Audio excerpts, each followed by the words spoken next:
Colton Herta, we're down to one microphone. I don't know what happened, but the one I normally use died. It probably got sick of me. It's slowly crumbling. Yes, so I'm staring at your car number here. It's number 26, and maybe you're kind of OCD, and we're like, I want to start the opening day and match my car number with, I don't even know where it was. with being P26 on the speed chart. Let's just say that the Chip Ganassi racing cars are pretty darn quick, and Takuma Sato used a heck of a tow to end the first day of practice here for the Indy 500. Marco, your teammate, was pretty quick, but I don't know if the rest of the Andretti team had all the speed they wanted. How'd the day go from your perspective? We were very loose in the beginning of the day, very loose. And then the track kind of came to us. We made a lot of changes, but the track also came to us. But also, I don't think any of our guys were really... Well, I don't think most of our guys were really going out there and looking for tows and stuff and going out on low fuel. So we're just trying to make the race cars better, and all that fast stuff will come for Friday. But we definitely got the car to where I liked it at the end of the day. I thought we had a really good race car by the end of the day. But then you never know. Weather sets in, and we might see some rain tomorrow to wash away all the rubber, and even if we don't, it's going to be cooler. So we'll see how that plays into effect. But yeah, overall, successful first day for me. I never really look at the speed charts here I just don't think it shows much relevancy until we get to Friday when we turn the boost up and everyone's actually trying to go fast in qualifying trim and stuff. But for the most part, it's more about guys who can get tows and stuff and not about whose car is the best. So, I was happy. We were working away, and I was happy with my car. That's awesome. So I'm going to pull you back because I feel like we always migrate on these. I don't know what we do here. But anyways, speaking about the day, we obviously had the open test here not so long ago. You and everyone else got a feel for Firestone's tires for this year's event. There's often some sort of change from year to year. For those who know or don't know, what do you have to say about the rubber that you put on the track today? Any changes from last year sensation-wise? Not sensation-wise. I think there is a small change either to the left front or the right front, or both, or all four. I don't know. Or none. Yeah, I don't know. It didn't seem like a different tire. I know there's a difference, but I don't know exactly what's the difference. But no, it felt fine. Very. I don't know. It seems like it's going to be very similar to last year's 500, which I know we all wish we could run a little bit closer and have a little bit more passing besides, maybe the front four guys.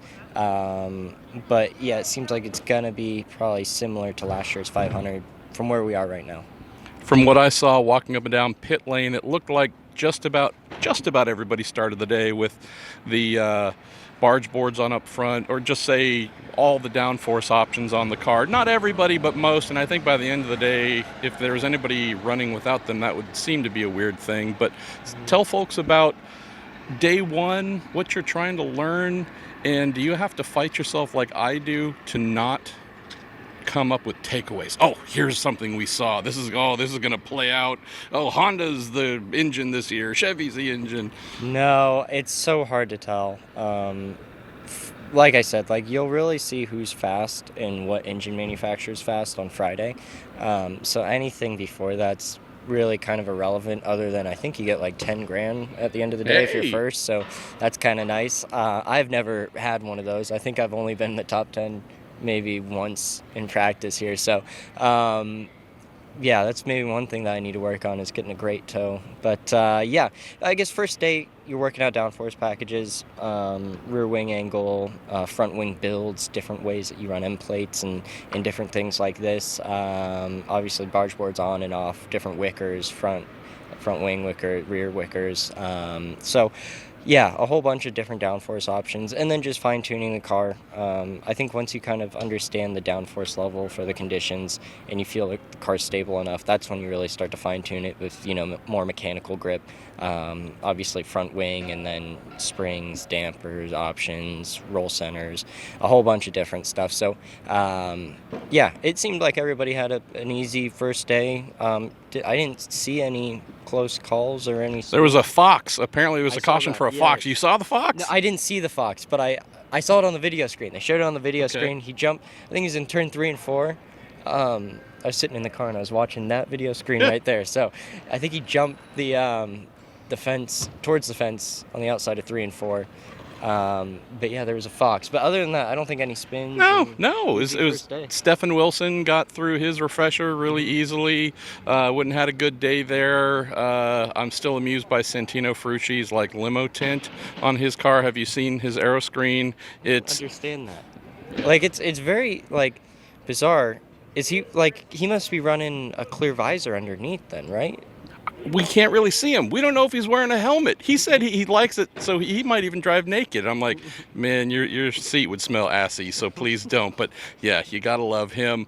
Well, why don't we close on this? So a guy that looks a lot like you won the Indy Grand Prix last weekend, and I spoke with some friends of mine who may or may not be photographers that you met up with at a bar. I heard, let's just say you made sure you celebrated every last inch of that victory. You had a fun time that night from what I heard. Yeah, I was all over in Indianapolis. So, yeah, for sure. You can never take a win for granted, so you have to celebrate it for sure. And we definitely did that with a lot of different people. But, yes, some of the photographer friends as well. Couple bars. They were happy to have them, and then I don't know if they were so happy to have them. Anyways, go do Colton Herta things, and we will see you tomorrow. I don't know if I'm going to be able to order another microphone in time. Those things are like $1,000. They're not. You need to get that $10,000 on Friday, so I can at least borrow something in advance from you. Anyway, so all right, we'll be back to you here on Wednesday, even if it's raining. We'll come up with something. Have you still never seen the movie Driven? No, I have not seen the movie. If we are rained out tomorrow in your bus, we're going to do a group watch of the movie Driven. We'll have to figure something out there. Yeah, for sure. You're going to hate life. You're going to go so fast on Thursday. I'm not looking forward to it at all, too. That's the correct response. All right, y'all. We'll speak to you tomorrow.